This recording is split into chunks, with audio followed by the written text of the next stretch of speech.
Tristan, it's you. Nagdala ako ng arroz valenciana. Luto ni Mama. Ipatikim ko raw sa inyo ni Jake. Thanks. Please tell her I appreciate it. Sige ba? Sasabihin ko sa kanya mamaya pag uwi ko galing dito.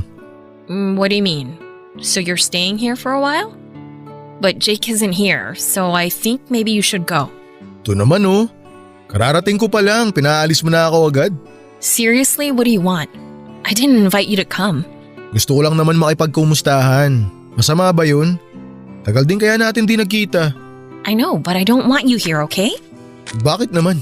Chelsea, sinong kausap mo dyan? Oh, may bisita ka pala.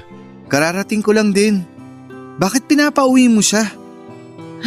Come on, just come in. Papapasukin din naman pala ako eh. Brad, ako nga pala si Tristan. Best friend ako ng kuya ni Chelsea. Kian, so magkaibigan din kayo ni Chelsea? Hindi ko siya gusto maging kaibigan eh. Oh, kaya pala parang okay, gets ko na.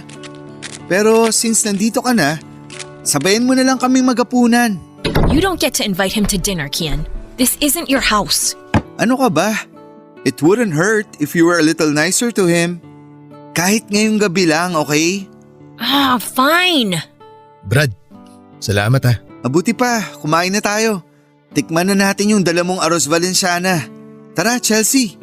Go on. Don't worry about me. I'm not hungry. Wow! Nagwawala na yung dragon sa tiyan mo. Ganyan pala yung hindi pa gutom. Shut up. Sabayan mo na kasi kami. Fine, but don't talk to me, okay? I don't want to lose my appetite. Susubukan ko. Ganyan ba talaga kayo? Hindi naman. Mainit lang talaga dugo sa akin ni Chelsea ngayon. Ay, nga pala Brad. Matagal na ba kayo magkakilala ni Chelsea? Since elementary pa. Talaga? Ay, teka. Chelsea, siya ba yung… Yeah, that's him. He's the friend I was looking for when I first got here. Wow! Buti nagkita na kayo. Kung hindi pa niya nakausap yung isa pa naming kaklase noon, hindi niya ako mahahanap. Nung nalaman niya na nasa Manila ako, ayun, nagplano agad na bumalik dito. Tapos nagkataon pa na na-ospital yung lola niya. May plano ka na palang bumalik dito bago pa ma-ospital lola mo. Ikaw Brad, kailan ka pala niyan babalik sa Manila? Baka matagalan pa. Nagpaplano na kasi ako magtayo ng maliit na negosyo rito.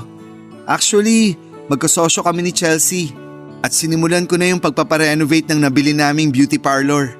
Kailangan kong paikutin yung naipon kong